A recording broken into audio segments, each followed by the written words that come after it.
Pernah kepikiran nggak, apa sih sebenarnya dasar dari realitas itu sendiri?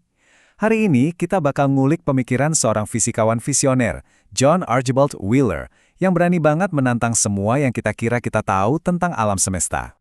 Yuk, kita mulai dengan satu pertanyaan yang cukup mengguncang. Gimana kalau hukum alam semesta itu ternyata nggak abadi? Gimana kalau aturan yang ngatur semuanya, dari bintang sampai atom, itu bisa berubah seiring waktu? Nah, ini dia ide radikal yang jadi inti pemikiran John Wheeler. Oke, untuk bisa ngertiin John Wheeler, kita nggak bisa ngelihat dia sebagai satu orang aja. Sebaliknya, bayangin aja dia punya dua kepribadian yang beda banget, tapi justru saling melengkapi. Dan kombinasi inilah yang bikin dia jenius. Nah, ini dia dua sisinya. Di satu sisi, ada Wheeler si ahli perajin. Ini adalah fisikawan yang praktis banget, yang jago mecahin masalah nyata, kayak gimana cara kerja fisi nuklir yang jadi dasar energi atom. Tapi di sisi lain, ada Wheeler si pemimpi radikal.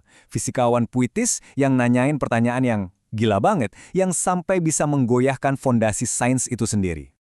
Kutipan ini, wah, nunjukin banget sisi poetisnya Wheeler. Coba deh bayangin, dia bukan cuma nanya soal detail kecil, tapi dia berani nanya, gimana kalau waktu, sesuatu yang kita anggap pasti ada, ternyata nggak fundamental sama sekali. Ini kan nantang banget pilar pemahaman kita soal alam semesta.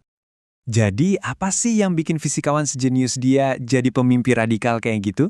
Jawabannya ada di sebuah konflik besar di jantung fisika abad ke-20. Kayak ada dua teori raksasa yang lagi berantem dan sama sekali nggak bisa akur. Raksasa pertama adalah relativitas umumnya Einstein. Ini kan teori kita soal gravitasi yang ngejelasin dengan indah banget gimana planet, bintang, dan galaksi itu seolah-olah menari di atas jalinan ruang dan waktu. Terus, raksasa yang kedua adalah mekanika kuantum. Nah, kalau yang ini jagonya di dunia yang super kecil, dunia subatomik yang aneh dan ajaib. Dia yang ngatur perilaku partikel-partikel terkecil yang jadi bahan dasar pembentuk, ya, semuanya, termasuk kita. Nah, disinilah masalah besarnya. Kita punya dua teori yang sukses luar biasa di dunianya masing-masing. Tapi, begitu kita coba satuin, malah berantem. Keduanya nggak bisa sama-sama benar dalam bentuknya yang sekarang. Dan sinyal bahayanya itu jelas banget. Waktu para fisikawan coba gabungin dua teori ini, persamaan-persamaan mereka itu jebol dan ngasih jawaban tak hingga. Dalam fisika, kalau jawabannya tak hingga, itu artinya ada yang salah besar. Lampu merah nyala. Itu artinya teori kita gagal dan ada sesuatu yang fundamental banget yang kita lewatkan. Nah, konflik inilah yang bikin sisi puitis Wheeler keluar. Dia sadar, buat mendamaikan dua raksasa ini, kita nggak bisa pakai cara biasa. Kita harus berani nanya pertanyaan yang jauh lebih dalam, jauh lebih aneh dari yang pernah ada sebelumnya. Pertanyaan pertamanya aja udah langsung nusuk ke jantung sains. Kita kan biasanya mikir, hukum fisika itu paten, nggak bakal berubah selamanya. Wheeler malah nanya, gimana kalau nggak? Gimana kalau hukum fisika itu sendiri bisa berevolusi, tumbuh dan berubah, mirip kayak makhluk hidup? Dan makin kesini, pertanyaannya makin aneh loh. Dia ngeluarin ide soal alam semesta partisipatif. Maksudnya gini, kita mengamati sesuatu itu bukan cuma tindakan pasif. Justru, tindakan kita melihat sesuatu itu ikut serta menciptakan realitas itu sendiri. Seolah-olah alam semesta nungguin kita buat ngeliat, baru deh dia jadi nyata. Oke, siap-siap, ini mungkin yang paling radikal. Gimana kalau fondasi dari semua ini, dari realitas, itu bukan partikel, bukan energi, tapi informasi? Dia nyebutnya it from bit. Maksudnya, semua sesuatu atau it yang ada di alam semesta ini asalnya dari bit informasi. Kayak jawaban ya atau tidak di komputer. Jadi, realitas itu sendiri sebenarnya cuma sebuah komputasi kosmik raksasa.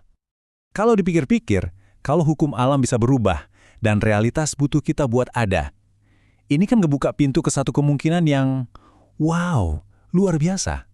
Mungkin alam semesta kita ini bukan satu-satunya. Nah, dari sinilah konsep multisemesta mulai muncul.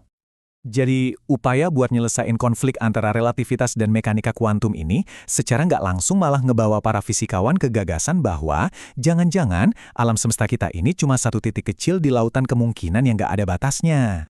Terus, gimana caranya multisemesta ini bisa ada? Ada beberapa teori.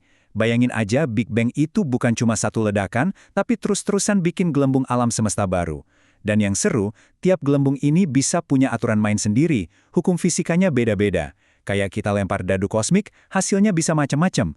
Mungkin di satu gelembung gravitasinya lebih kuat, di gelembung lain nggak ada cahaya. Alam semesta kita, ya cuma salah satu hasil lemparan dadu yang kebetulan pas aja.